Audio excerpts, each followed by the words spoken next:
A plane had just crashed in my pasture, the pilot bleeding in front of me, and I was on my knees trying to keep him alive. When my HOA president stormed in, grabbed a pair of bright orange garden shears, and cut my water hose. She kicked over my first aid kit and screamed that I was lowering property values. 5 minutes later, her entire career went up in flames. Federal charges, lost job, the whole thing. Ever seen a neighbor so obsessed with rules that they'd rather watch a man die than let you save him? Stick around because this story still blows my mind. And I want to hear if you've dealt with an HOA nightmare like this. Act 1. The conflict begins. My name's Jake Morrison. I'm 52, retired Air Force mechanic. I thought I'd found paradise when I inherited my uncle's 47-acre ranch outside Millbrook Heights. I spent 3 years fixing barns, building a workshop for restoring vintage aircraft. My therapy after 2 decades of deadlines and deployments. Every morning I'd sit on the porch with coffee listening to meadowlarks while the smell of hay mixed with motor oil from the shop. My wife Sarah works as a nurse. Our daughter Emma's 17, quiet, focused on school. We were the type of family that waved at neighbors and minded our own business. Here's the catch. My property predates Millbrook Heights by 40 years. Their HOA doesn't govern me, but my land sits right against their cookie-cutter subdivision. And that's where Karen Whitmore enters the picture. Karen was 49, a county code enforcement officer by day, HOA president by night, and full-time tyrant in her own mind. Perfect khakis, HOA polo shirts, like she was leading a suburban army clipboard glued to her hand. She drove a white Mercedes she washed twice a week. Her house looked like the cover of a landscaping magazine. Her war against me started small. Letters about noise complaints, industrial activity she called it. I was tuning the carburetor of a 1940s Piper Cub. Then came official complaints photos through a telephoto lens, spreadsheets tracking what time I carried wrenches. She showed up at my 4th of July barbecue with 3 inspectors in tow right in front of 30 neighbors demanding to inspect my commercial aviation facility. That facility was my grandfather's barn, built in 1960. I bit my tongue, but the metallic taste of rage stayed with me. Over the next 6 months, she filed 47 separate complaints about my workshop, my driveway, even Emma's chicken coop. At first, I tried to shrug it off. But eventually I realized this wasn't random nagging. This was targeted warfare. She wanted me gone. And I'll ask you, if you were me, would you put up with that or fight back? Drop it in the comments because I wrestled with that question every single day. Act 2. Escalation and turning point. Karen didn't stop. She escalated.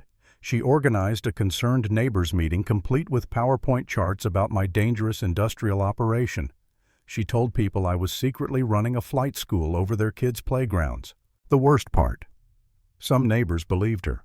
I started to feel isolated like the crazy outsider, even though my family had been here decades before any HOA. Then the FAA showed up. Karen had filed federal complaints claiming I was running unlicensed flight training. Me, a flight school. My aircraft restoration projects moved slower than riding mowers. But suddenly, I was facing official investigations. I can't lie to you, this broke me. I'd wake up in the middle of the night, chest tight, thinking, maybe she's right. Maybe I'm the problem. Sarah tried to comfort me, but I could see it in her eyes. She was exhausted too. One night I actually told her, maybe I should sell. Maybe we don't belong here. That was my rock bottom. But here's the twist. One of my oldest friends, Chuck Williams, flew crop dusters. More importantly, he's an FAA safety inspector. He'd been landing at my strip for years because he trusted my maintenance more than official shops. When he heard about Karen's complaint, he showed up with his clipboard, drank coffee on my porch, and wrote a report so clean it might as well have been engraved in stone. He declared my operations the gold standard of civilian aircraft restoration. Federal stamp case closed. That was my first glimmer of hope. Then Martha Hendress, a retired school teacher, quietly pulled me aside after an HOA meeting. She'd been documenting Karen's abuse of power, meeting minutes, financial records, resident complaints. And Deputy Rodriguez. He admitted he'd responded to 60-plus calls from Karen in 1 year, most of them bogus. He was already building a case. Piece by piece, allies emerged. My wife even found county ethics rules proving Karen violated her employee code every time she used her position against me. Still, Karen got bolder. I caught her crouching in my bushes at 5 in the morning, measuring my barn with a tape measure, snapping photos like some deranged detective. That was the moment my fear turned into fury. I installed infrared cameras around the whole property, captured weeks of her stalking on video. I knew then I wasn't alone and I wasn't crazy. She was. But nothing could have prepared me for what came next. Act 3. Climax and Justice. It was a crisp October morning. Chuck flew in for routine maintenance, but his Cessna sputtered mid-approach. I knew that sound. The engine was dying. He tried an emergency landing, clipped my fence post, and cartwheeled into the pasture. I ran before the dust settled, first aid kit in hand. Chuck was bleeding from the forehead, disoriented but conscious. "Don't move, buddy. I've got you," I said, pressing gauze against his wound.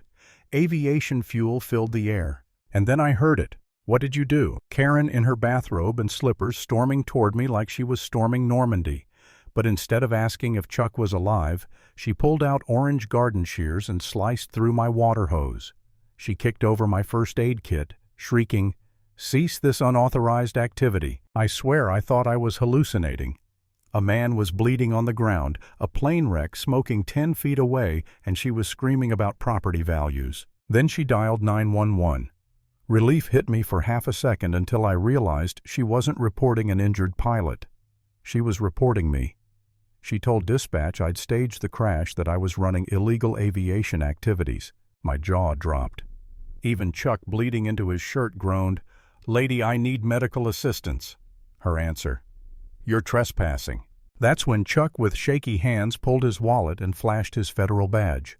Federal Aviation Administration, Safety Inspector. "And you just filed a false emergency report in front of me." Her face drained of color. The 911 line was still open. Every lie she told was on record in real time to emergency dispatch. She'd just committed a federal crime on tape. When deputies and paramedics arrived, the scene was undeniable. Chuck injured my wrecked fence, my water hose sliced in half, and Karen ranting about community standards. Deputy Rodriguez pulled me aside and said, "Jake, this isn't harassment anymore. This is criminal obstruction."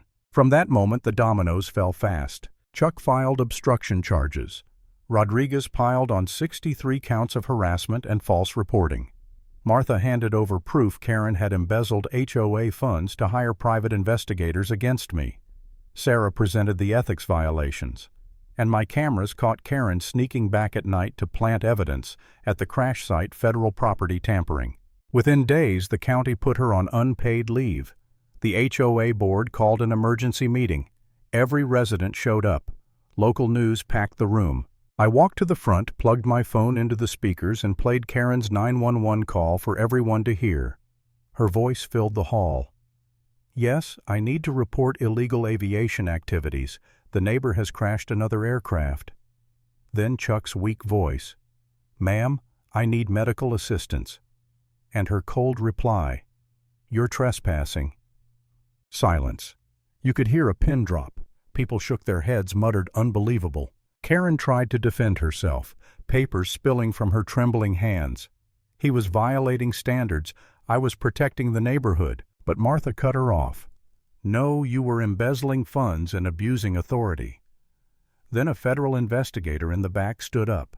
"Ma'am, you're under federal indictment. Anything you say can and will be used against you." Karen collapsed in her chair, pale as a ghost. The vote was swift. 127 residents in favor of removing her as HOA president. 0 opposed. They demanded full restitution. Security escorted her out as the room erupted in applause, not for me, but for the end of her reign of terror. That's where her story ended. Fired, indicted, disgraced, forced to sell her house for less than market value.